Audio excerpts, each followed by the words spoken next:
What's up, fight fans? We are back at it with another edition here at Round One Sports TV. I am always your host, Round One. So, fight fans, we got a lot to talk about. There's a big announcement going, a big rumored fight, circling through the boxing world. Keyshawn Davis and Devin, the American Dream, or Deb Dollars, Debo, whatever name you want to give him, that guy, the former undisputed champion of the world, Devin Haney. And a lot of people are talking about this fight and the Xander Zayas fight because if you're saying in one breath that Keyshawn Davis is not ready for Devin Haney, then why would you guys want Keyshawn Davis to fight Shakur Stevenson? If you think Shakur Stevenson can beat Devin Haney, the consensus anyway. Since I've been doing this boxing stuff for a very long time, this is some of the arguments. How could you want Keyshawn to fight Shakur, but you don't want Keyshawn to fight Devin? Same thing goes for Xander. Xander, it's too early for you to fight Jerron Boots Ennis. Really? Well, we can't have it both ways, right? And here at Round One Sports Talk, we get into the hottest topics, the latest stories.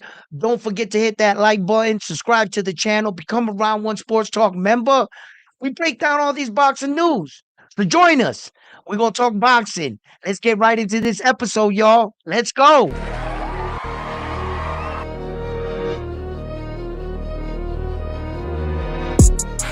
The former undisputed champion of the world, Devin Haney.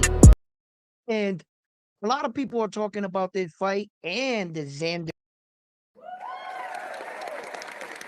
What's up, fight fans? We are back at it with another edition here. What's up, guys? I just had to check out a few things. And yes, I believe you guys are hearing the sound effects out there. So, here, let's put this away.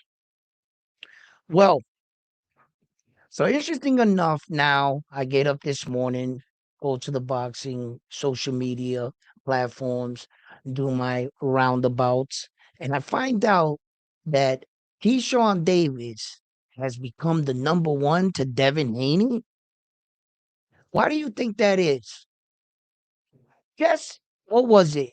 Was it yesterday or the day before yesterday? I was on a live. I have receipts. You guys can go check this out. And if you've been around One Sports Talk supporter or if you've been checking in on my channel, you would know that I said this. Remember when I picked up the WBO and we realized that Keyshawn Davis had became the number one to Shakur Stevenson? Remember?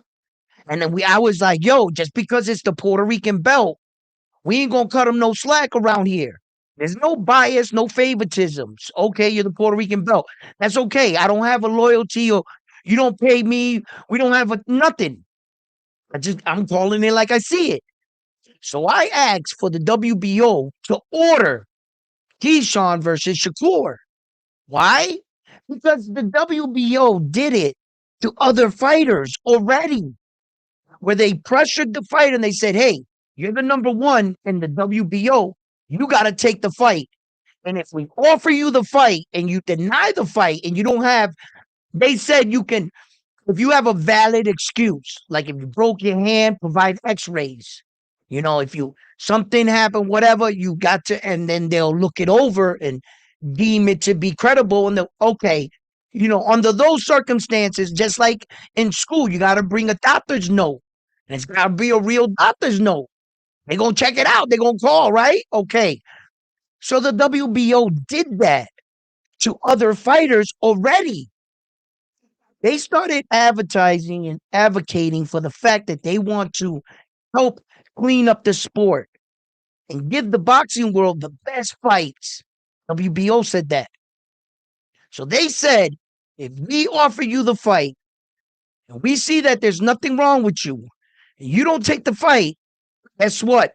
You go in the back of the line. What happens is they take you off the WBO ranking until your next fight.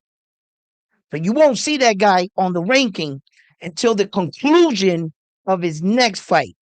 Whatever results happen, say he wins, loses, whatever happens, then he goes back on the WBO ranking like that. So I was sitting here. Remember, guys?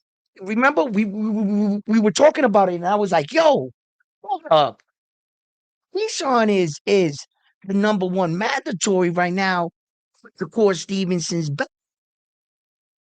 So then I'm like, "Hold up, don't you know this man wakes up to avoid fighting Shakur Stevenson? What'd he do? He jumped up to 147, and automatically from the WBO ranking that he just had with Shakur in the 140, they gave him that ranking at 147. That's what they did. Because under the WBO rules and structure, they're the only belt, right, that allows you, if you were the champion. You understand? You had to be the champion. Now, okay, I get it. They've had relationships. Keyshawn Davis, former world champion, right? So there's history there. He's a former world champion, and he never actually lost his belt in the ring. Keyshawn. He never actually lost, but by no fault to his own, not being a professional champion and then trying to feed it to the world that, oh, I meant to do that. Nah, bro, you fucked up, Keyshawn. So help me figure this out. Help me figure this out. Like, okay, wait a minute. Is this what you just did? You know, because you knew the WBO was going to send you a letter, Keyshawn. Eventually, you were going to lose your place in line. And you literally avoided from fighting Shakur. You are now saying you're going to fight Devin? Y'all think that Keyshawn is ready for Devin?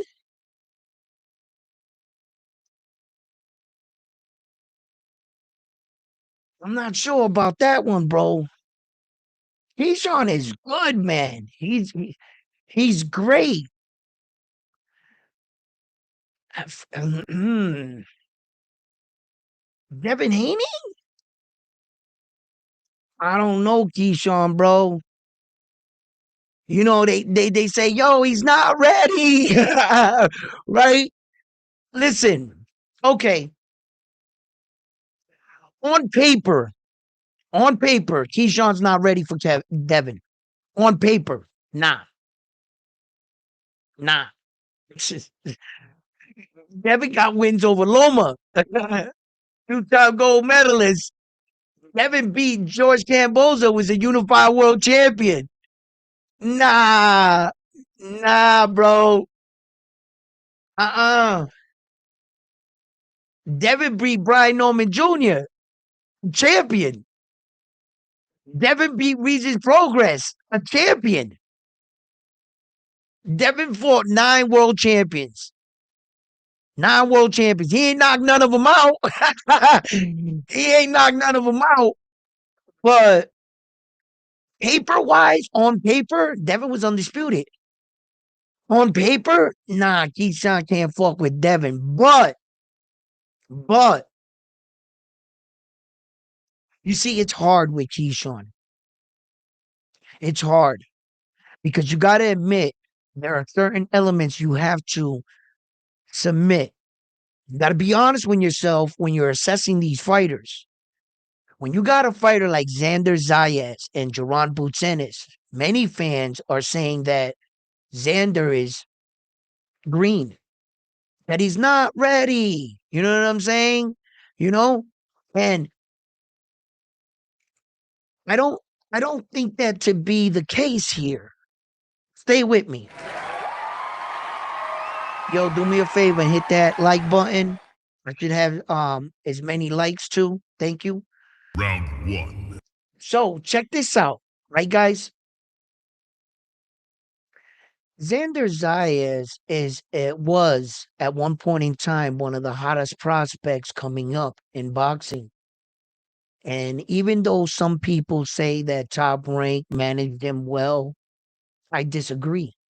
I think that everything that young Xander Zayas has gotten all the way up to date, he has earned every step of the way. Top Rank is a promoting in a company that recognizes boxing talent. And at times, they have to let the fighter become and be themselves. Even though Top Rank knows how to manage their fighters, and they have advised many of the fighters not to take these fights. Gerald Anderson, don't take that fight against Martin Piccoli. He took it anyway. So Top Rank will give their fighters the opportunity, shall they want to prove themselves. Tell Top Rank and Uncle Bob, listen, I'm that guy. Believe in me, Naoya the Monster Inoue, right? Top Bob Arum looked at that little Japanese dude and was like, "Are you serious?" He was like, "You want a champion after a champion after a champion and moving up in weight division?" He said, "Yes." Uncle Bob stood out of the way and was like, "Show me." Look what kind of star he is. Same thing Xander has been trying to prove to the world. Hey, look at me, I'm right here. But no matter what he did, because of his age, they looked at him as young. And I think that a lot of boxing fans that are watching him, they can't get out of their head that that was a 21-year-old kid, not a kid, a young man. Strike that. Xander is in a man's game where nothing in boxing is just handed to you. Not at this level. When you compare the two fighters, when you compare Jerron Boots Ennis, shout out to Jerron Boots Ennis in Philly. This is no shots at you. We're just trying to promote the fight and sell the fight and alert the fans to our side, and y'all can tell your side, and we got ourselves a fight. Enough said. But when we're talking about these young fighters like Xander, Jerron Boots Ennis, Jerron Boots Ennis was 21 in boxing at one point in time, right? Was he a world champion? How about at 22? How about at 23? Was he unified at 23? Jerron Boots Ennis came up the same way Vander came up. Same way. Was given every opportunity and every chance to prove themselves. Am I right? Jerron Boots Ennis just had a different path. He made different choices, took different opponents. That's on him. Maybe his dad didn't feel like he was ready at 21, 22, 23. His dad felt he was ready at the age of 27, 26. That's when I feel you're ready to fight for a world champion. I don't know. But I know one thing. I know what I see with my own two eyes. And all I've seen is this young man in Xander Zayas asking, requesting, pulling up on other fighters to get these fights. Wasn't it Xander that pulled up on Sebastian Fundora? When did the Jerron Butzenis pull up on Sebastian Fundora?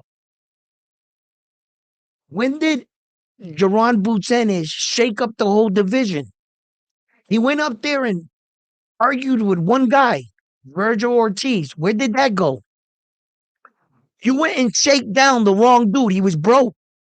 You pulled Virgil's chain off his neck. It was fake. You over here trying to jack the wrong dude. Xander's over here pulling up on champions, making them vacate belts. Now I'm gonna go fight this dude in Australia. Dude I already fought. Where in boxing, the boxing sense would have been, okay, let me fight the young up and coming Puerto Rican champion. If I was him, I'll whoop his ass, keep my two belts, then take my ass to Australia with two belts, not one, and then stop Tim Tszyu the way he did. He would have still been able to keep both belts. If you were a champion like that, Sebastian Fundora, you should have been like, Fuck are you, Xander? Tell me to vacate my belt. Hold up, Tim Zoo. Give me 10 seconds. Let me beat up this Puerto Rican dude. Grab my belt and right?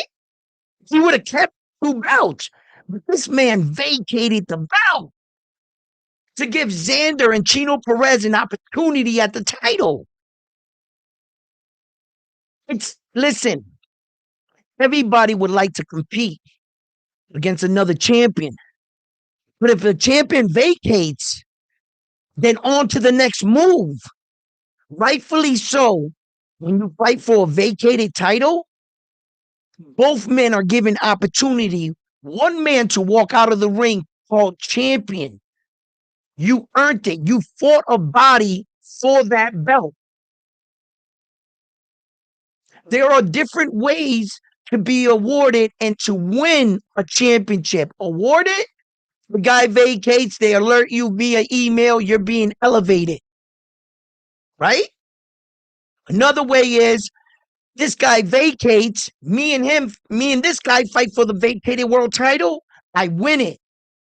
Or the most noble way, I fight the champion and I beat him, I get the belt. So I think that fans try to fight in Xander's situation the more noble way. You feel me? But if we were really looking at it in the traditional sense of how boxing is played out, there was no foul. They actually did it the most honorable way when a champion vacates and the belt is vacated. You fight a live body for it.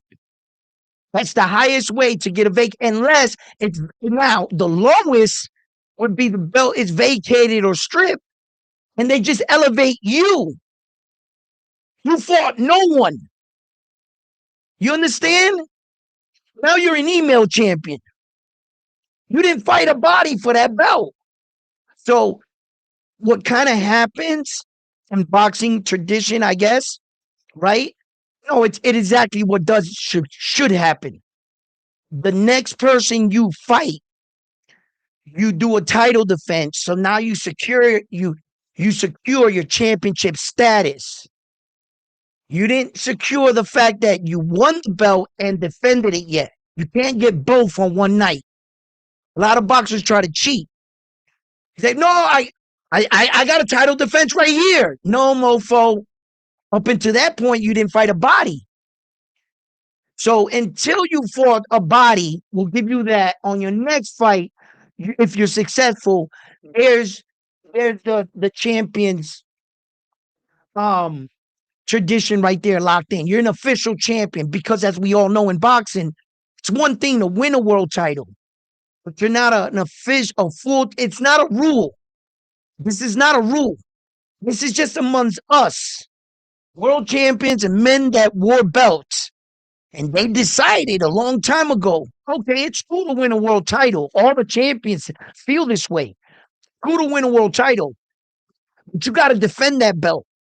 The only people that don't feel that way are the champions that lost on their first title defense. No, I'm still a world champion. Yes, you are. Yes, you are. And no one can take that away from you. No one.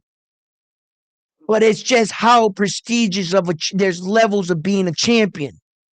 Understand?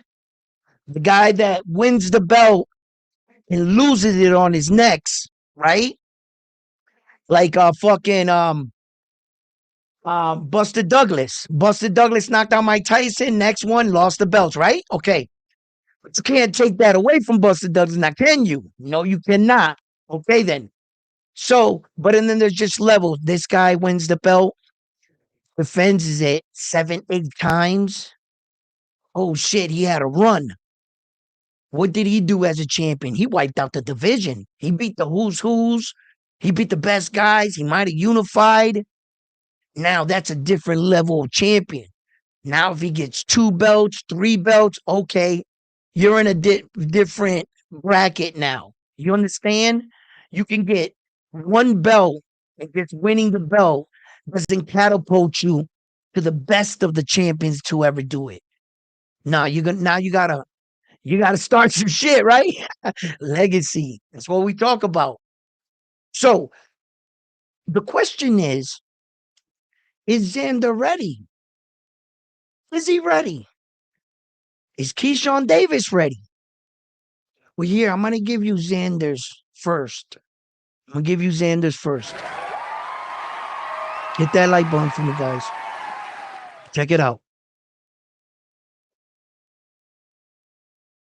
In Xander's situation, it's not a question if he's ready or not. He took the responsibility of becoming a unified champion at 154. And that's it. Once you take that responsibility, it's not a question of whether or not he's green. If you didn't feel that at the time that when your fighter was coming up, he was ready to fight for a world title, then you should have never put him in that situation. But now your fighter has a target on his back. The rest of the men that want to become champion in that division now are looking at him because he's the champion. He's what's stopping them from being champion. So they're all going to come after your guy. So it's not a question in Xander's situation whether I feel that he's ready for Jaron Boots Ennis. No, he better get ready. He better get ready. And as a matter of fact, there are a lot of clips, tapes about Ed Hearn. I went back and I saw this little video. I forget who put it out. And Ed Hearn was meeting Jaron Boots Ennis in the garage downstairs coming up for their post conference there that they had. And he's got the green sweater on. That's the one I'm talking about. Ed Hearn walks up, and I guess he's mic'd up. And the first thing he said to Jaron Boots Ennis, can't believe they took the fight. He says, I gotta commend them for taking the fight, Xander. He said, I think they messed up. He said, yo, we're here now, right? And Jaron Boots Ennis and him are going back and forth. But everything I couldn't help but notice everything they were saying. Xander is the reason why we are here. That's all I heard. Is them constantly trying to say they were going, I can't believe he did it. Oh, I can't, yo, listen, you. Oh, he said he was gonna take your heart. Oh, yeah, Boots' father said something. They were all there chopping it up, right? But they all said the same thing, that it was because of Xander. So when the boxing world comes back and says, do you think he's ready? Shit, just listen. Xander's saying he's ready. He already said he's ready. He's the reason why we're here. He's the one that's brought the smoke. He's the one that went over and told Jaron Boots Ennis, yo, homeboy, they're saying you the best. Come outside. Come outside to play. Xander's pulling killers out onto the dance floor. Come on, baby, let's dance. Come on. Jaron Boots Ennis is a killer. Come on, this is our song. They're playing our song. That's what Xander's doing. Stop it. Whether or not he's ready. So Xander's situation is a bit more different than Keyshawn Davis's situation now, isn't it? I think that Keyshawn Davis was very fortunate to be where he was at with the WBO title. He won it, right? And I was like, okay, cool. But we all did feel that he was kind of like top rank pushed, right? You know how top rank do, right? And but top rank will put you in position to make you a star. Top rank made Keyshawn the star he is. They put him into those fights. They matched him well. That Lemos fight, 6 pounds over, the storyline, everything, the way he did, homeboy. Like, you know what I'm saying? Keyshawn had to do his part. Yes. Keyshawn he's just a fighter with good promotion. When we say all these words like manufactured fighters or he had help or he's a hype, fuck you. First of all, okay?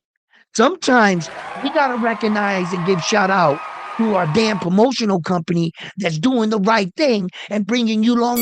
Well, they're not no shitbag promotional company. Just put you in with this strong puncher and getting your head punched in. And all of a sudden, you're in a fucking hallway bleeding out your head and somebody's calling you a cab. Mess around with those promoters and those kind of shows that they don't care about you. You messing with Top Rank, baby. Come on, man. So it's like sometimes we gotta give these promoters, yo, they just do. Yo, Ed Hearn is promoting his ass off, ain't he? We want to run it back with Frank Warren right now. He wants another 505. Let's run that back. And yo, he's salty as hell, Ed Hearn. Yo, hit that like button, guys. Come on, guys, man. Yo, the vibe is cooking, right? This morning. Listen, yo, because sometimes I see shit differently in boxing. I just recognize situations. And I'm saying that, yo, look, Keyshawn, I'm not too sure he's ready for Devin. Keyshawn, I love you, man. Hey, I love you, Keyshawn. You good and everything, but I don't got faith in you.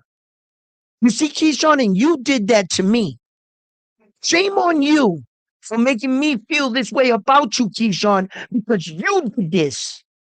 And I want to publicly come out and say that. Because I want to have more faith. I want to say it with my chest when I talk about Keyshawn Davis. He beat the shit out of my guy, Jermaine Ortiz. Okay? So I'm not hating here. But I don't got no faith in the young man. I ain't got no faith. He just misweight again. He made the weight after 3 attempts. Bro, that looks bad. 3 attempts. Yo, who the fuck is running your... They didn't... On the second, like... Oh, yeah, that's right. On the second one, he just took off his underwear and he still missed it by like a point. So that was kind of bogus, right? Damn, he should have just went out real quick and said, didn't take that second attempt because it looks bad on paper. If you're not familiar with what happened in the event, when you look back at this, you're going to be like, damn, 3 attempts, that's all you're going to see. Trust me. Trust me. This not everybody remembers every detail of how the moment played out. You understand? It just says three fucking attempts, bro. That's kind of bad, man. But he doesn't give me faith. He got busted for smoking weed, not once but twice. After a second look at Albright, he couldn't put Albright away. Shout out to Albright for being durable. But if I think that Keyshawn gonna be fucking around with Devin, come on, let's be honest. I think Devin's Albright. Straight up stops him. And Devin's not even a big puncher like that. But Devin will stop Albright. If Devin can beat the fighter out of Brian Norman Jr., because that's exactly what he did. Brian Norman Jr. by like the 8th, 9th round, he didn't know what to do against Devin. He didn't have no answer for Devin. Devin was piecing him up. Devin could have beat Brian worse. Devin just didn't have that Devin confidence yet. Devin's gonna keep getting stronger, more confident, and that Ryan fight is gonna get further away from him. Y'all gonna have some problems against Devin. Devin's feeling like a champion right now, coming off that win. Now I know he's been enjoying the fruits of his labor a little bit, right? He ain't been back in the ring. It's gonna be a fucking year, be a total with everything. I know it's like 6 months now, right? But you just think about it. You schedule the fight, announce the fight, then training camp. That's another 4 or 5 months. We won't see Devin in the ring for another year. I'm just adding on, because I'm thinking fast. That's all. Because he's only been out of the ring right now, going on 6 months or, a little over it. That's it right now. But you're going to have to schedule the fight, get a training camp, all that shit. So it's going to be a fucking year, bro. Damn, bro. And then Devin had 1 fight in a year, the last year, right? Devin's got to get some fights. See, that's the bitch when you become a star and shit. So many freaking promoters and getting little fucking hands in the cookie jar Everybody wants to squeeze every dollar out of a fight like this. It's so hard to make. There's just so many moving parts. There's shit in boxing that goes beyond that we do not talk about. Let's just leave it like that. There is shit. It's just a taboo. I couldn't talk. No, I'm not gonna be that guy. Hell no, I'm not gonna be that dude. Nope. But I'm telling you, there's just so much shit at that level. It's just it's hard to get these kind of fights. And then Devin, he's sick and tired being told, "Hey, Devin, you got to take the less of the money." George Camboza, right? George, twice in Australia. And Devin wants his dollar worth. And who am I to tell Devin Haney what you feel your worth is, what you should hold out for, what contracts or fights you should take just to please the fighting fan? Us? Me? I don't think so. I think Devin's trying to get his market value and maybe a little extra. But who can blame him? He's in there fucking really getting punched in the face. Devin's gonna pay for that shit at the end. There, all these fighters are. You know, some more than others. Some not too bad. Floyd is pretty decent.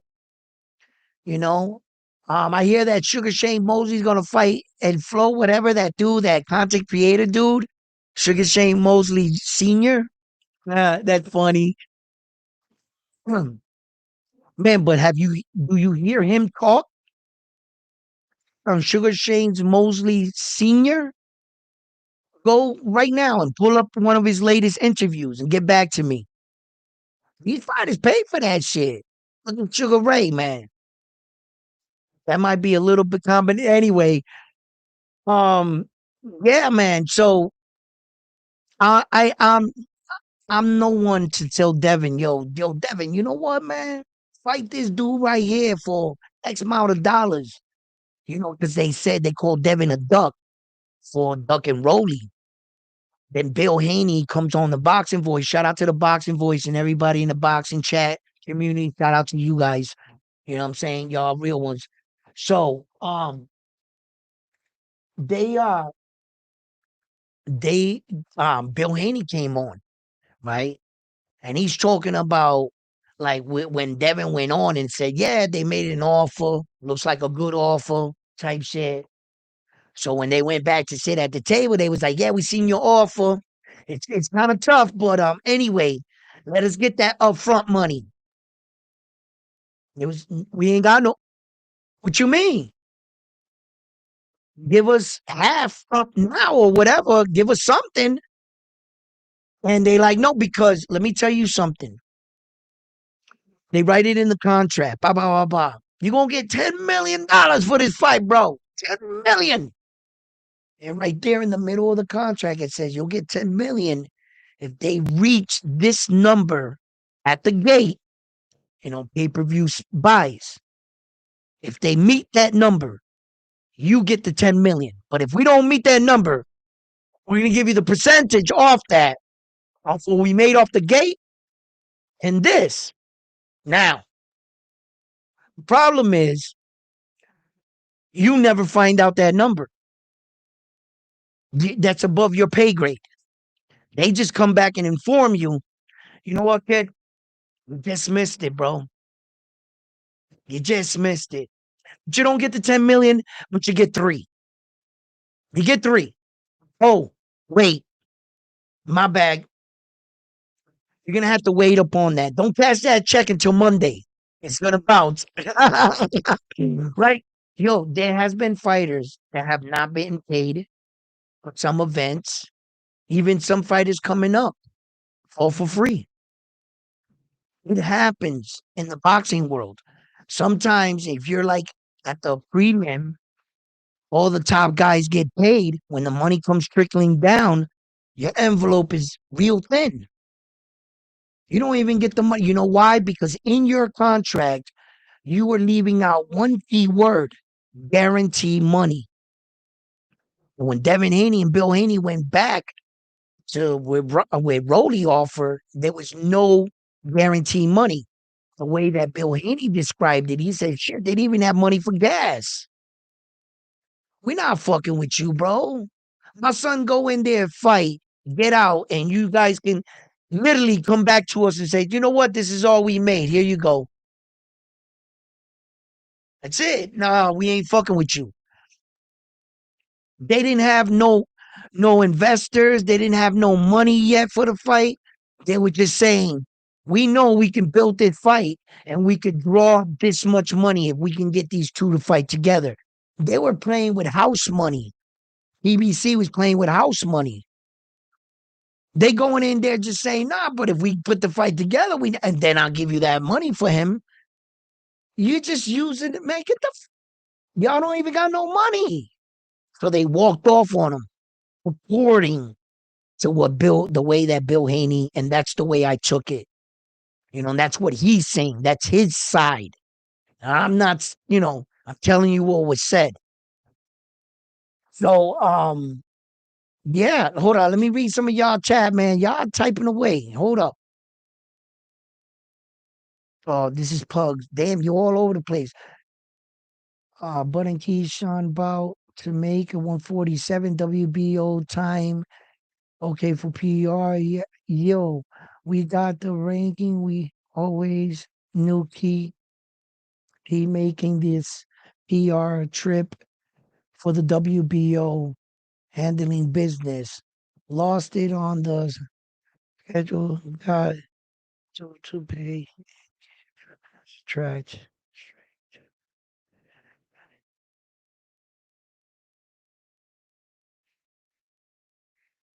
Think about it at round one. Keyshawn falling at the speed of silver bullet. Haney losing to Keyshawn does more to his career than beating Camboza and Loma and Norman Jr. Yeah, I agree. Keyshawn silver bullet. Hold up. That's why taking. That's why Haney's taking the fight now. If Haney waits longer, Keyshawn, yeah, he'll get better. He'll get better. He'll develop better as a fighter. And if Keyshawn was to really like dedicate himself in the gym, he's gonna get way better fighting around those kind of fighters like Shakur Stevenson and them, the Fords and the Terrence Crawfords. So being around those kind of special kind of fighters, see, Keyshawn has to learn how to balance the Hollywood life and the gym life. That's what he's got to learn how to balance. He's got to learn that he's got to make a sacrifice. You can't be at every party. You shouldn't be at any party. Put the chain down. Take it off. Take it off.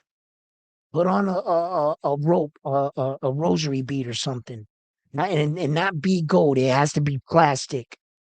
And put on a Timex watch, plastic one. Go buy yourself one in Walmart. Keep on. Humble yourself. Remember what's getting you there and how small of a window you have in your actual prime. You need to learn everything you need to learn in your prime so that it carries you through your worstest times at the end of your career. I'm watching AB on social media, right? And he's with that kid there, right? And the Dean the Great, whatever his name is, he's like trying to like do a move, and AB's like, nah, nah, nah, nah. This is how you do it, like this. And he did a pull counter. AB went like that, right? You see AB a little fast still, right? And that's just not speed. That's training. When AB was coming up, his training was so good. He was so focused and dedicated. When he started going through his hardest times, his training carried him over. What he was installed to him, what he understood as fighting, the way he you know, there's a lot to boxing. You think you could just show somebody this, he'll do it. No, that's not how boxing is. I can teach you every punch in the book. It's up to you to execute and understand body movement, angles, patience, timing. The fighter got to put all that shit together they learn in their own style. That's boxing. See, it's it's decision making. What separates Naoya Inoue from Takuma Inoue? What separates them? I'm telling you, if you were to play the side to side video of both the brothers, they look identical. So does in Jose Benavidez and David the Monster Benavidez. Him and his brother before the gunshot wound. Before the gunshot wound. Look at Jose and David the Monster Benavidez now. Look at their style. They look the same. What separates Naoya Inoue from Takuma? Power, placement, timing, not necessarily speed. Bro, they're like each other. Jose fights like David the Monster Benavidez, bro. But the gunshot wound to the knee, okay. That'll mess up anybody's, right? Any man in the world. He got shot in the knee, bro. So that's tough. But Takuma, it's the ring IQ Naoya Inoue has. The when and the where, the know-how, how to put it together, how to flow. You can teach Takuma everything you want. He's Naoya Inoue's brother. And they teach him everything. They can't turn him into Naoya Inoue now, can they? He knows everything his brother, the same. Yo, that shit looks the same, bro. That's not what boxing's all about. Now, is it? No, it's the know how to be centimeters away from a punch and to be as cool as a cucumber and to know how to pull in, snap, and know that when you hit him, you caused him to throw a shot that you now are going to evade. Then you're going to make him pay for it. You're going to go downstairs to the body and hit him. He's going to make a funny sound. You're going to be like, I got you, right? But you're going to be careful because now that you hit him like this, he's desperate. He shoots the other hand, which you already know because you anticipated this by training. You evade that one. Right? Right? This is the shot you have been waiting for. This is the shot you set him up for. This whole part of the dance was just menage toi, right? Because this is why we came.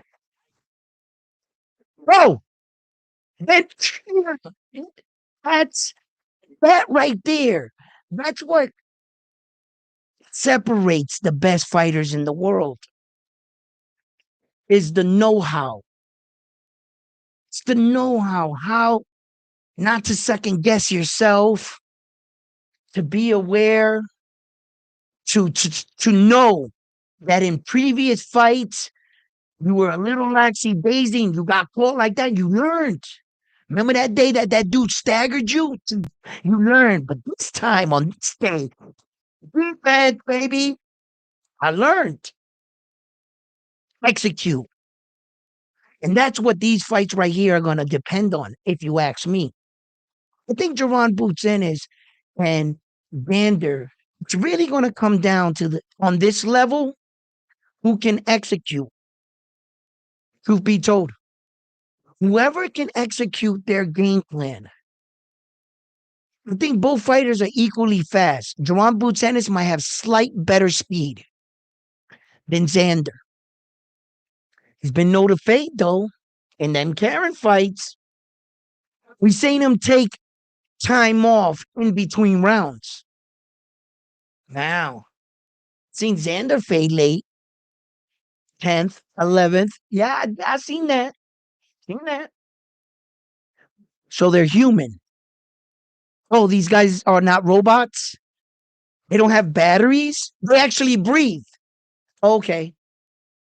So what does that matter? How do you control the situation in the moment? How do you execute? How do you hurt your fighter in front of you? And you want to give them maximum damage. When though? How long does it take? When do you know to step on the gas? Have you been too focused on trying to execute your game plan that you never saw him setting you up? Boom! You walk into a shot. It's boxing, isn't it? Hit that like button for me, people. So, we got ourselves a fight. June 27th. Yo. And like, seriously, fucking Sufa, they went out and put a fight the day before the Jerron Buchanan Xander fight. Suckers, right? They're just trying to haul in our crowd. They'll know there'll be a bunch of boxing fans, right? In the New York and everything, getting prepared for this big fight, which I will be there too. Um, and shout out to all the fight fans that are traveling to going out to support this event right here. Thank you for coming out for USA and Puerto Rico and much more of the fighters. There are a lot of fighters that are going to get their shine because of these two men. So, I believe the Dominican fighter, the brother, the Sereno, isn't he fighting on the card? I think he is fighting on this card. So there's gonna be a couple good fights on the card. We're gonna be talking about that. I'm gonna be there live. So as we get closer, we'll talk more about that. So it's like, look, I think that Zufa does, you know, they they they do know when they're trying to like, capitalize on their moments. They're a little smart. Little smart. See, it's not about stealing the night away from Xander because Zufa can't do that. They don't got that power yet. They're not trying to take eyes away from the Xander fight or extra people that would have went to the fight. No, by that time, you would have already, if you were going to the Xander fight, you were going to go. It's not like you're going to show up on the 26th and go, I was going to watch the Xander, but now Zufa's in town. Scratch the Xander fight. Let's go. That's not happening. That. No. If you couldn't get to the Xander fight, it was for whatever reason, and you was gonna watch it, or you're gonna watch them both. Now that right there, now that is gold. What Zufa did, because as these fans, you're gonna have these two sides. My guy's gonna beat your guy. Everybody on the cards fans. Not just Xander and Boots. Everybody's on the cards fans are going to be in town. And the day before the fight, everybody's gonna tune in. You're gonna get fans that normally didn't even know about Zuffa boxing, didn't watch it, know nothing about it. They're gonna be put on. So here's Zuffa's night to try to hit a home run. It's not about trying to steal eyes. If you were gonna watch the Xander, you were gonna watch it regardless by that point. It's the 26th and the 27th. That's it. You're not stealing anything from Xander. No. If, in fact, what you guys are the fluffers. You're the fluffers.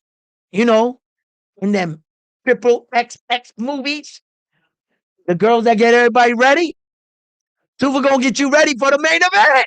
You know what I'm saying? Yo, Zufa. Yo, listen. Yo, look. Zufa, you know how it is. We take shots, baby. You're just a new kid in class. That's all. And us old head boxing fans, we gonna give you a little nuggie. You know what I'm saying? Little nuggie. Yo, Wedgie, take that. Go that way.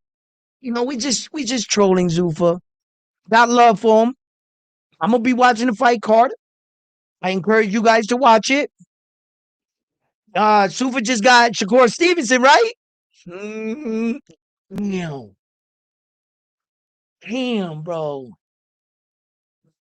Ah, man, Shakur, you had a crossover, huh?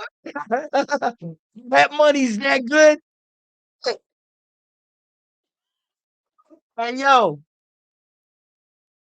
Jay Prince was like, yo, Shakur, we should talk. Shut it. Yo, sign the contract. Yo, Jay Prince was like, yo, that's a lot of zeros.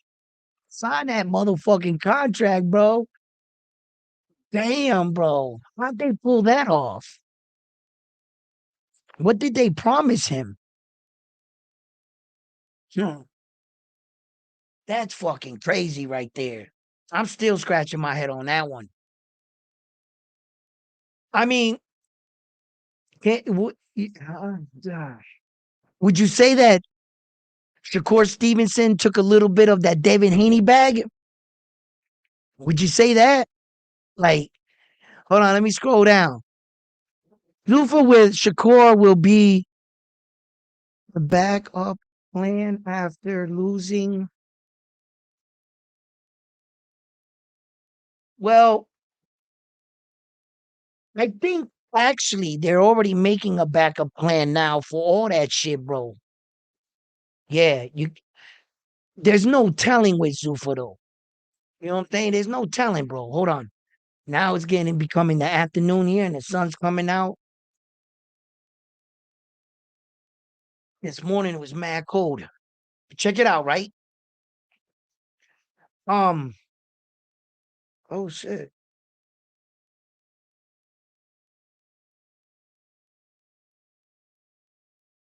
All right.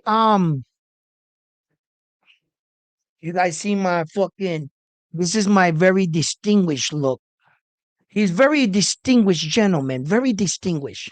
You know what I mean? You know what I mean? Yo, can't be having them tattoos all over. Children watch it. So anyway, if fighters lose,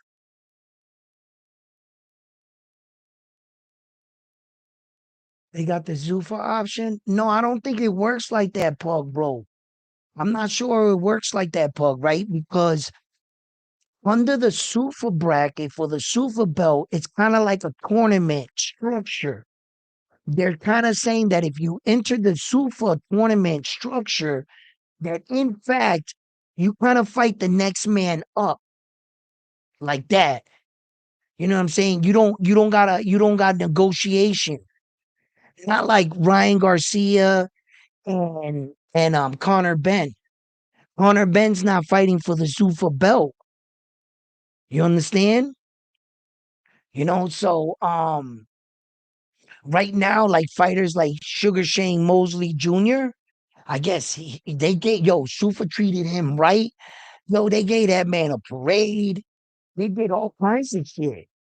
And I guess he's gonna fight or be the Sufa champion. And 35 years old, bro. Hell yeah, do that. Hell yeah. It's not like he's 25 and getting the Super belt and they want, you know what I'm saying, like for him to be their main champion. I think that I'm not sure at 35 years old in the division that you're in, you would be a world champion. But if you ever became that, because he did get tagged up in that fight a lot. He got tagged up in the fight. Okay. Hell of a win. Hell of a win, of course, hell of a win. I'm not gonna take anything from him. Sufa treated him right. They gave him like a par fucking parade and all this other shit, and Sufa really backed up the win, and they showed because why wouldn't they? They're trying to promote their brand now, ain't they? This is the message that they're trying to put out. Look, we treating you guys right. We getting you guys parades and shit, right? Or victories. Well, let me see what happens to a super fighter when he retires with you guys. How do you guys take care of him? I want to see shit like that. There are certain things that Zuffa needs, and the only way we're going to see that, ladies and gentlemen, is through time. I'm not just going to sit back.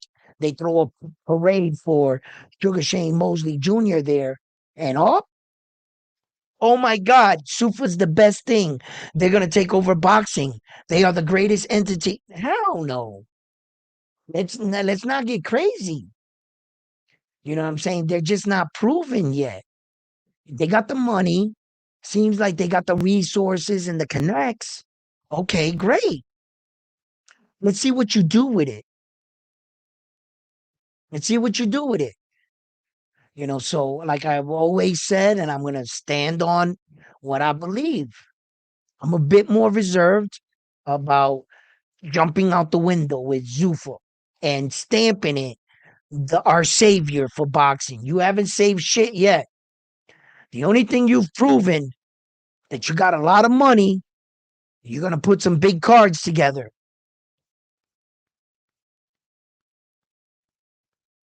Thank you. That doesn't make you the greatest entity in boxing. It doesn't give legacy to your belt. It doesn't. We gotta stick around and watch for that, bro. You're gonna have to prove yourself, be established. All you got for champions is Jayo Patai. That's not good enough. In a 12-round fight, did he knock the guy out? No. That's your history. Come on, guys. Let's just be honest. We can't just get crazy. Just be like, yo, super, that's it. Yo, you have an opinion, just like everybody else. I do too. Some people think that Zufa's going to take over in the next 5 years. That's a possibility. Yes. Yes, that's a possibility. But can we get there first? Can we get there? Can they prove that? Or are they going to come in, use our guys, make the money they can when they see that they can't make any more money, skate out on boxing? My wife said we were looking for windows for our house, right? And I got these two old windows in the back of my house. So here we go. Like last year, my wife is like, for a new pro, we're gonna see how much the storm windows is. The guy comes out from New Pro. He's like, yeah, we're one of the leading top window uh companies. We got a 25-year warranty with our windows. 25 years. If anything happens to our window, we gonna replace it for you. We're like, boom. They showed us the price for two windows. I was like, damn. I said, all right, we gonna shop around. We gonna check it out, right? I think it was the day before yesterday. My wife comes in and she goes, hey, guess what? I'm like, what? New Pro filed for bankruptcy this morning.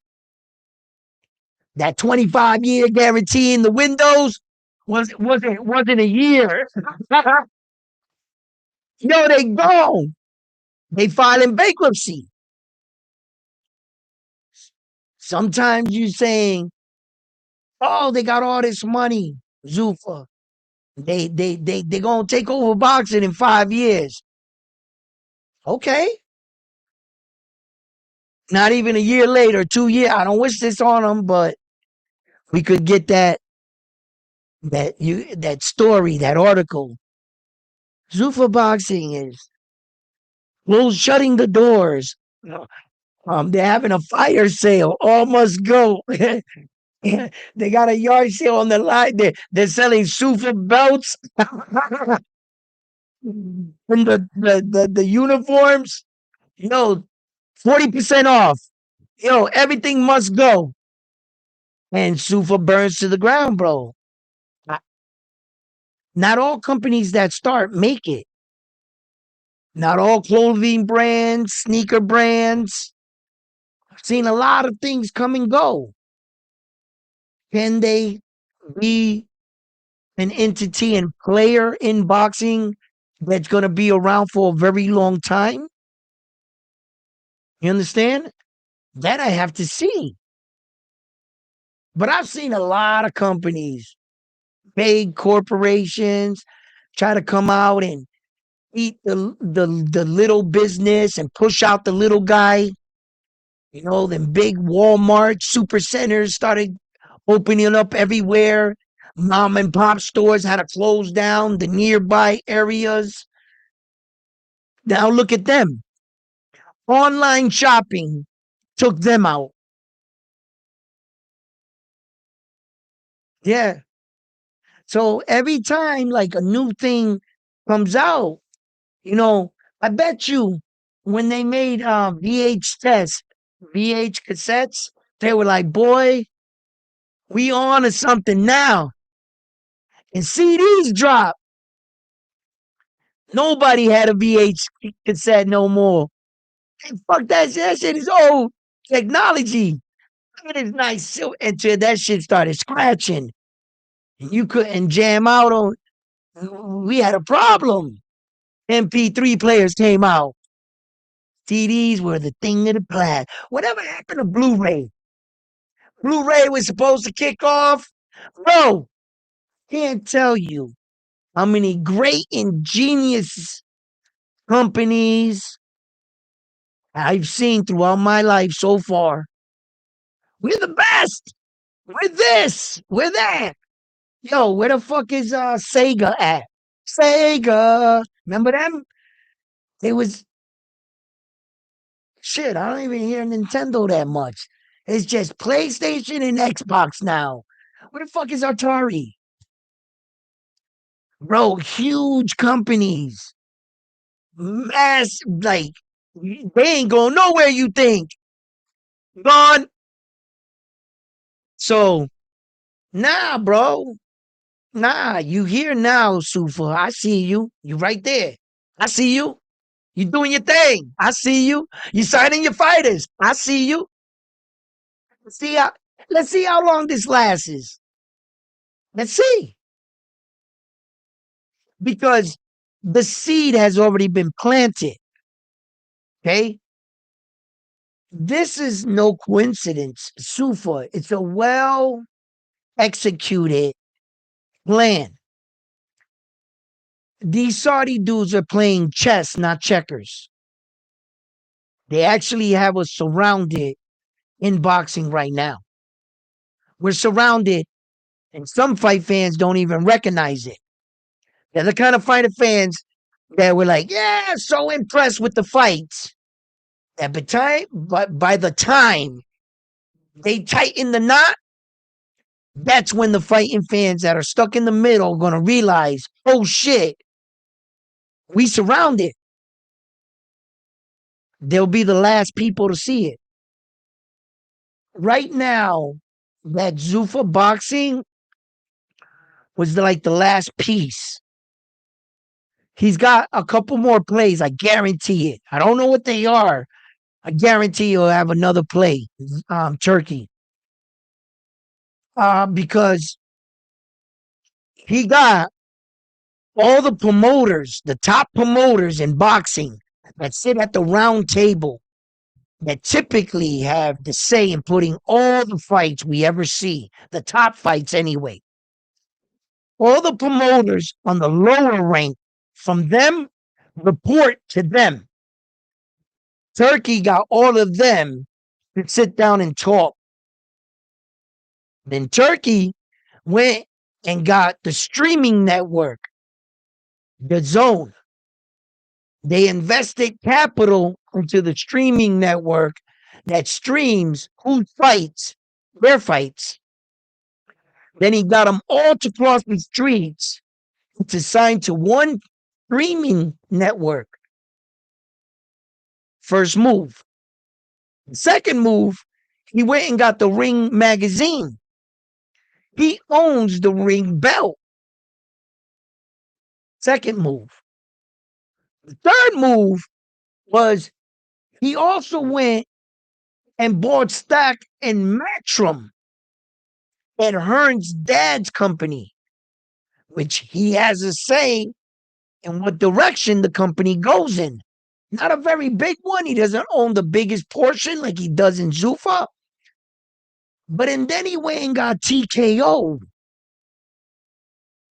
They're a very powerful entity. They're a group of businessmen, investors, very wealthy, very, very connected, and a lot of shit. Another move. Then, of course, the Sufa with the Sufa belt, right?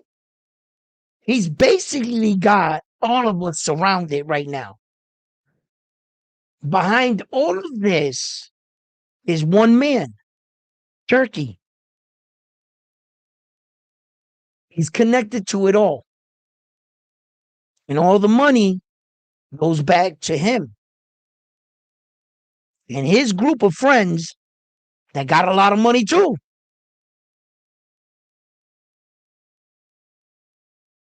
He's controlling the narrative because if you read Ring Magazine, he's telling the writers what to write now, ain't he? He approves what comes out from the magazine. Now remember, this is in every business I've ever seen in the world.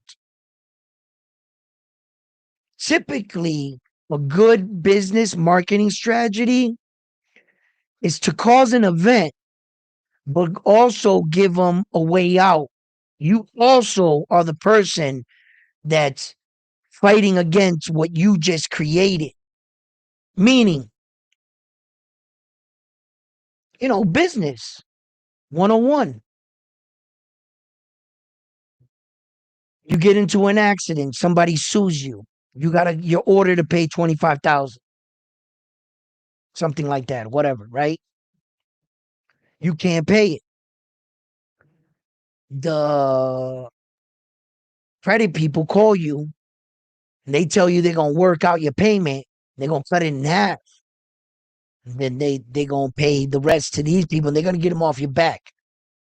The problem what you don't know is the people you owe the money to are the same people that invented all the buildings of the guys that are gonna help you.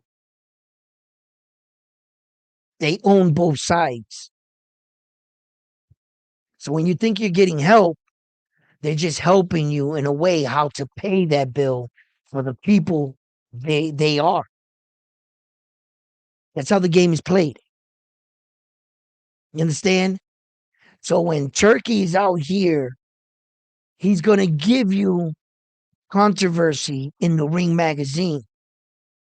The reason why he's giving you that because he's also going to give you the solution. He's going to be the savior. Build chaos, cause controversy, and you come in and be their savior because you come in on the white horse saying, I'm going to give you the fight. It is me. I did this. Now he got your loyal, your allegiance. You appreciate him. He's the one that got you these cards. So now, since he's the one, what does he have? That ring belt. That must be the best belt in the world. And the best fighters in the world come from where? Zuffa. Of course. Because that's his thing. While still using boxing's fighters to promote his brand. He still gave you the Connor Benz of the world and the guy up a tide. Now he's going to give you Shakur. How ironic that the same person that called him Tom and Jerry, Shakur, Devin, Tom and Jerry fighters. I don't like those kind of fight. You just signed them. You just signed them.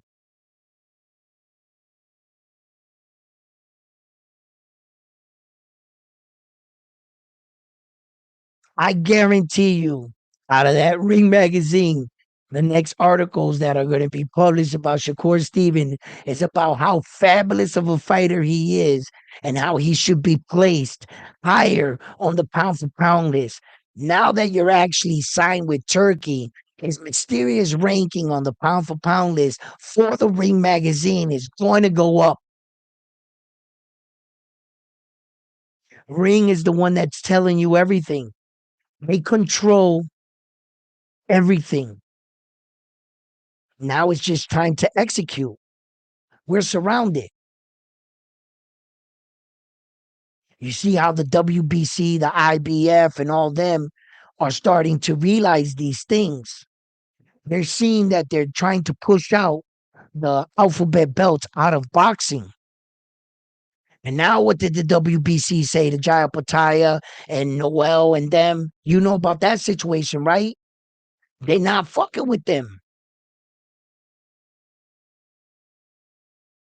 They're not giving Jaya Pataya a Zupa signed fighter. They're not even going to allow him to compete for one of the belts. The alphabet boys are surrounded right now. And so aren't we as fighting fans. Sufa's really making power moves. And soon they're officially going to have Devin Haney watch. They're working on all of this. What do you think Bill Haney said? Bill Haney said, we're going to have a big announcement for a big fight and y'all going to like it. That's that Shakur fight.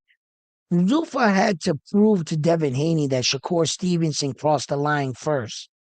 Because Devin wasn't going to cross unless you had him to fight. Whatever offer they offered Shakur was the Devin fight's going to be right there. You going to give me the Devin fight? As soon as you sign on his dotted line right here, Devin's going to sign. They probably went and called Devin up on the. Look, Devin, here's Shakur. Bam.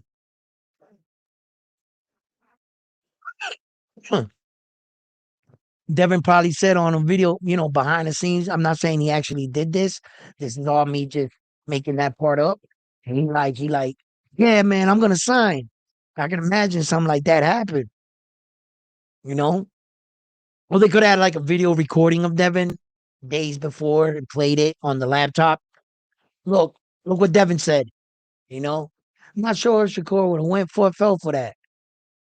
I wouldn't have. I'd have been like, AI can do anything nowadays. You better get Devin on a live, like real action. Devin, do a jumping jack. Now do a backflip. I'm just making sure it's you, bro. You know what I mean? You know what I mean? But I think they had to do that. And I think that's what Bill was talking about. I was on a boxing voice with Bill Haney and I was talking to him just recently, a couple days ago. And I was like, yo, Bill, bro, like, but they had already asked Bill all kinds of questions. So I didn't really need to like get in there. I'll pick and choose my moments with Bill. Me and Bill, we was cool. We was getting on fucking, who was it? A fucking Tip, right? So, because Tip, yeah, anyway, it is what it is, right? I like Tip. He's cool as shit. So, anyway, so me and Bill, we start talking and shit. And I'm like, yo, Bill, man, you know what I mean? And he started to break down a lot of these situations and saying, like, he had a big announcement and that we gonna like it. It's a big one. It's a big announcement. And blah, this, that, and the third. So I think that that's what it was. Now that I'm sitting here, I'm trying to like put it together in my head. I'm saying to myself, hold up. Devin never publicly came out and they said he was going to sign for the 100 million. There was like a pause in between it, right? Then all of a sudden they announced Shakur. I think Devin and Bill were like, yo, Sufa, if you can get Shakur to cross the line, then we in. I think that's going to be the next announcements.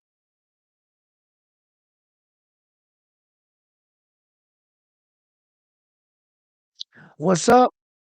We fight all night. What's going on, brother? Boots by knockout, coach. Yo, hey, yo, ATL, baby, in the building. Listen, my man. Y'all in trouble. Y'all in trouble. All right? Jerron Boots Ennis, Listen, Xander's gonna pack that boy up. You're gonna see Jerome Sanders on the ground. We're gonna be like, He needs some milk. yo, put him away. Give him the BB. The BB. He's gonna be out cold, bro. Yo, Jerome Sanders, yo, I think he fucked up, bro. I be looking at these things like the videos and the highlights of Gerard Butenis and his competition and who he did it against. And I just keep watching these videos and I'm watching Xander fight and I'm like, how the hell did these boxing dudes come up to the conclusion that he was just going to wipe down Xander like that? I mean, anything can happen in a fight. I just don't want to believe that Xander can get baited like that, like a real rookie. I don't want to believe that because plenty of fighters tried to bait Xander. Plenty of fighters hit Xander with clean shots. He's got a good beard. He can take a punch. It's not like I don't think that Jerome Butenis' power is going to be so overwhelming. Now, if Xander gets hit with too many clean flush shots, nobody's going to survive that. Jerome Butenis does have a lot of power. You're not going to want to get hit with, round after round after round after round, accumulation of round. I don't think it'll be like that kind of power. Nah, Karen took Duran's power perfect for 24 rounds, like boom, boom, boom. Hit with big shots. I mean, Duran Buchanan did put Karen down once in the fight in the second one, right? Okay. So Karen got up. Do I think that Karen is bigger physically than Xander? Do I think that Karen can take a better punch than Xander? No. No. Just because I'm giving Jerron Butenis a little bit more weight, and I'm saying, you guys are saying, yo, but now that he moves up to 154 for 147, now you can see what he did in his last fight against Lima. He knocked him out in the first round, that his power is translating well. And Lima was coming off a 3-fight winning streak, right? I think it was like a 3-fight knockout streak, if I'm not mistaken, Lima. And he didn't have a lot of inactivity. He did step up in a big jump in competition to fight Jerome Butenis. Shout out to Jerome Butenis. Executing, seeing where his angle was, and the smarts and the intelligence of the fighter. He didn't have to go back to his corner, and his coach told him, hey, Jerron, if you switch to lefty, you can catch him with the uppercut. No.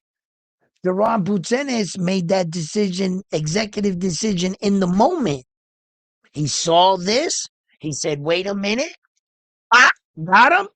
Out of here. They don't pay me for overtime. So when you look at, you can't ignore that.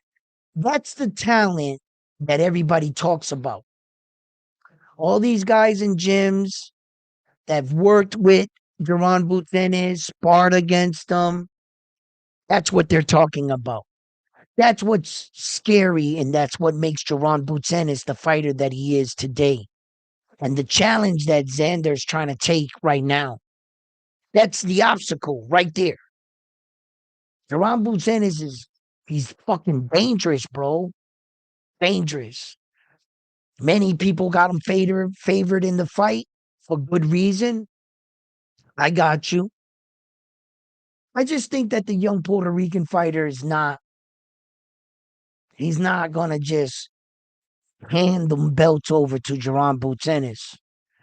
I think that he's going to make a good and representation of himself, if not win this fight outright. There are different possibilities that can transpire in the fight. And when they say, who do you got in the fight? I got Xander in the fight for a reason. I'm not going to start backpedaling and giving Jerron Butenis, the credit of the threat. I'm just acknowledging the threat that he is. There you go. You got acknowledgement. He is a threat. But Jerron Buchanan, in my eyes, he fucked up. He's dealing with a real one in Xander.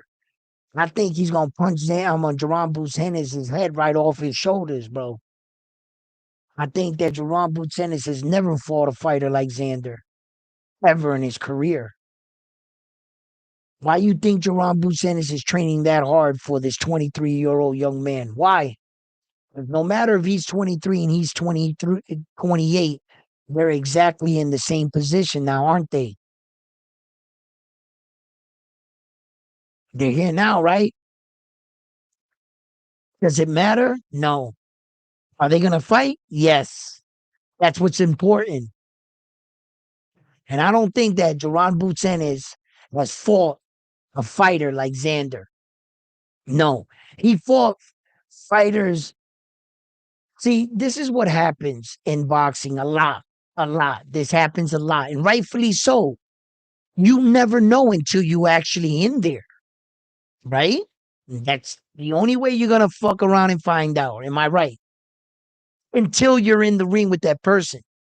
The problem is, while you were coming up in boxing, you have had fights, sparring matches.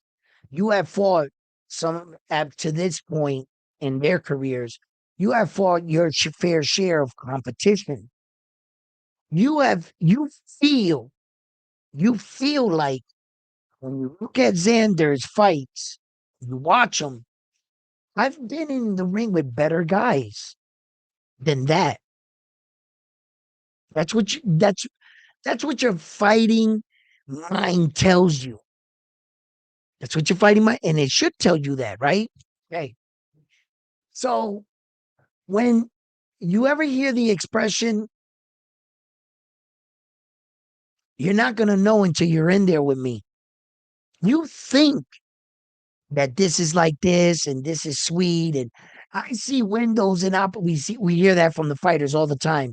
Yo, I see flaws in his fighting style, and I'm gonna capitalize on these flaws that I'm not gonna tell you what they are, but I just know that I see them. Every boxer feels that. Then after they lose and shit, their tune changes. It's like, well, he's a lot faster than I thought. He's a lot quicker. He punches a lot harder. Damn it! He was pushing the shit out of me. Yo, hey, yo, their tune changes. All that Keith Thurman said about Sebastian Fundora. Yo, I'm gonna knock that giraffe out.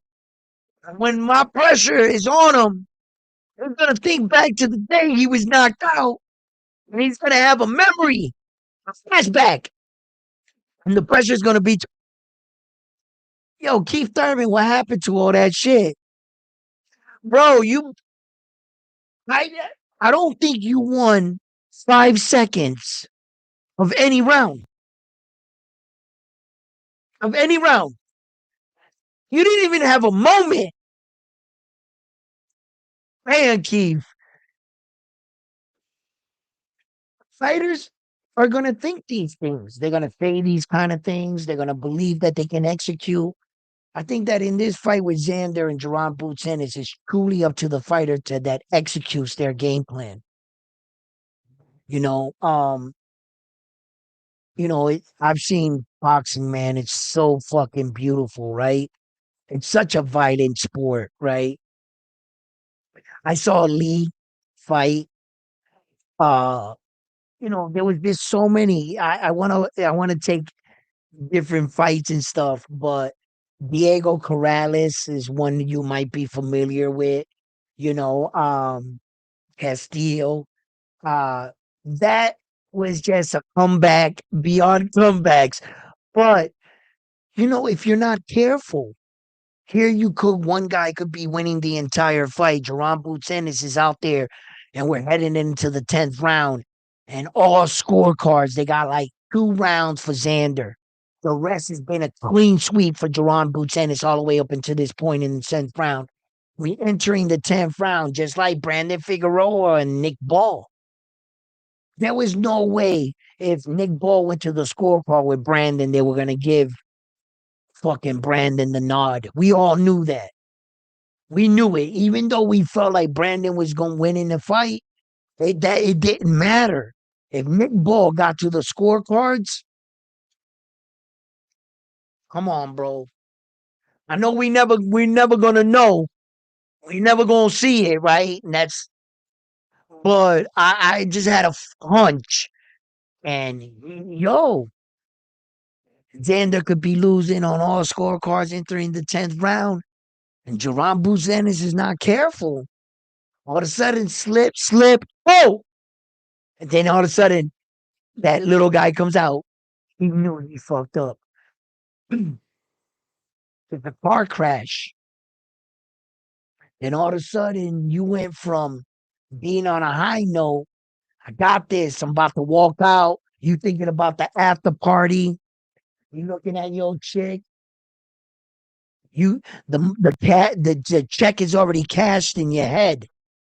You're already thinking about what you're buying in the 10th round. And all of a sudden, ish, you, everything was just good. Just a week ago, you look up, you're like, why the fuck am I looking at the lights? Hold up. I'm on my back. Oh shit. I got knocked down. Then you get up. Now your legs ain't fucking with you. They done checked out. They left. They doing the salsa down here. You can't control it. You good up here.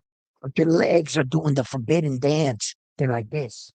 They're like all over the place.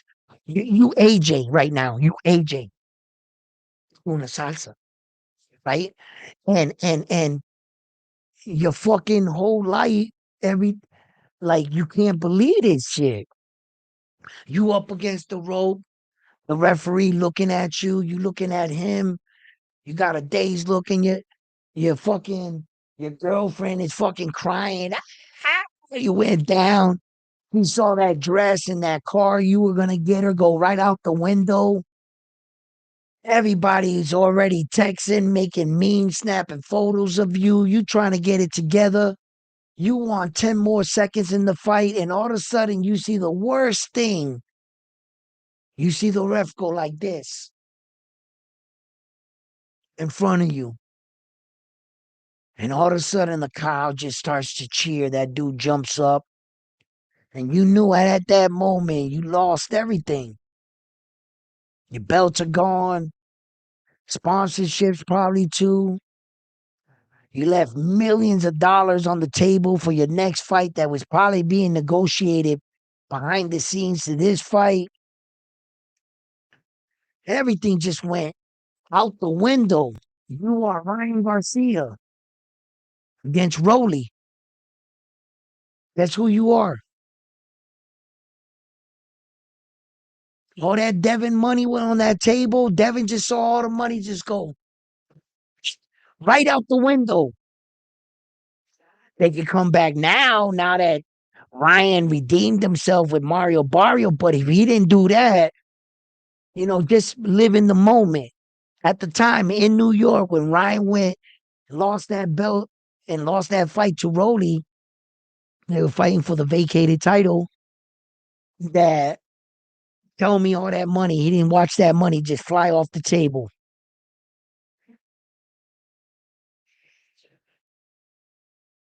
That's why a lot of times when these guys get criticized for putting their O on the line, Ron Butzenis and Xander's putting his O on the line with no fear because he's like, I'm not boxing to maintain O. I'm boxing to see if I'm truly the best boxer in the world. It's only one way to find that out. I got to beat Jerron Butzenis. Then there's always that guy out there. There's that one or two guys. They start to get a couple of their little boxing craze nutheads together. They think they said one sentence and they figured out boxing. Those crazy kind of guys, right? They go, well, if belts mattered, Why is it that the boxing world considered Jaron Boots Ennis the best 154 pounder in the world? If belts mattered, because Xander guy is unified and Jaron Boots Ennis don't got no belts, but he's viewed as the best, right? There's going to be fans out there that'll say that and they'll actually believe they said something. Like they actually said something of any boxing significance by saying something like that, right? Because it's apparent. I've always said this. Boxing is a business disguised as a sport. Boxing's main agenda, the number one agenda, is to make money, the fighter's second. It's been like that for 100 years. Please catch up. And don't listen to people that say ridiculous statements as that. Because, of course, Jaron Boots Ennis was appearing to have the more star status. The more star status. Xander hasn't proven that yet. So when in this situation, it's how many tickets you sell to prepare the next guy to take the moment, the belt, and to catapult that fighter for the next position where he can be another cash cow for boxing. Either way, Xander or Jaron Boots Ennis are being put in position to make that next transition to the Devin Haneys, to the Tank Davises, to the Ryan Garcia paydays. Saul is about to be gone. Terrence walked out. We know where we're at in boxing. That's the business of the machine in boxing. So just because you pointed out the machine and you reference the belt by trying to prove one of your points, you've said nothing. That's the history of boxing. When the champion was the champion back in the 1920s, 30s, 40s, they didn't want to fight a colored fighter. We knew the colored fighter was better at the time. But what did they say? The belt didn't matter. That belt that champion had, we were like, that's a bullshit belt. He's the people's champion. And he had an invisible belt. You're acting like in 2026, this has never happened in the history of boxing. Or that we viewed that belt and said, that belt don't matter in that situation. Same shit. No, belts do matter. They're everything. Even if Jaron Boots Ennis in today's era has a bigger star status, right?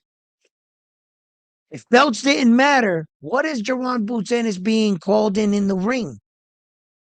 Is he going to be called the unified champion? No. What will Xander Zayas be called when he makes his ring walk? Unified world champion. I think the entire world's going to hear that shit. Does belts matter then? Yup. Going into the fight, who's the champion and who's not the champion? Yup. Tell me belts don't matter. Why are you fighting this guy? For what? Those two belts. You wouldn't be fighting him if he didn't have two belts now, would you? Tell me again how belts don't matter? Huh?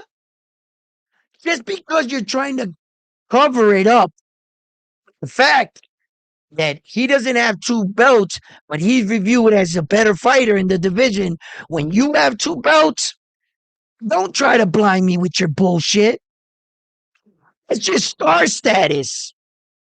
It would be like you would be a fan that still hasn't decided to identify the three entities in boxing. The face of boxing, pound for pound, and the best fighter. Those are three separate entities. But a casual podcaster that doesn't know much about the sport, but yelling at the top of their lungs about fighters' names they're familiar with, they don't understand that. Yes, there has been a time where there has been one fighter that secured all three of those spots. But that's very rare. He's in a 1% of boxers. Not all fighters can do that. Not all eras are the same. Ryan Garcia, Jake Paul, faces of boxing at one point in time, right? Neither of them at that point in time were on a pound for pound list. None of them. None of them were viewed as the best fighter in the world. So people have a bad habit of confusing best pound for pound fighter in the world to the best, the most popular fighter, the face of boxing. See, the face of boxing still are fighters like Floyd. Floyd does anything, moves the needle. Not all fighters can even do a third of what Floyd can do. Real face of boxing shit. You understand?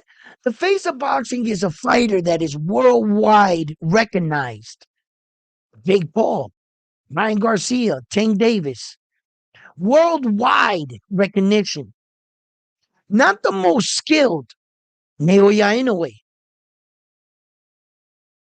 He's the pound for pound best, but he's not the face. And Terrence Crawford, until he retired, he was the best fighter in the world because he's the biggest risk at the highest reward. He jumped up 2 weight divisions, not to fight a 1-belt guy, but a guy that had 4 belts and the ring. That's the level of fighter he fought.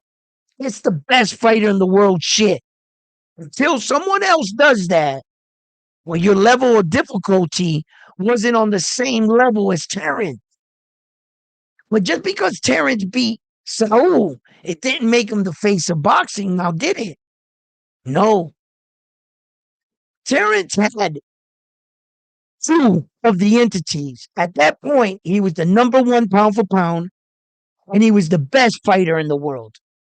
Terrence just didn't have the third element, the face of boxing.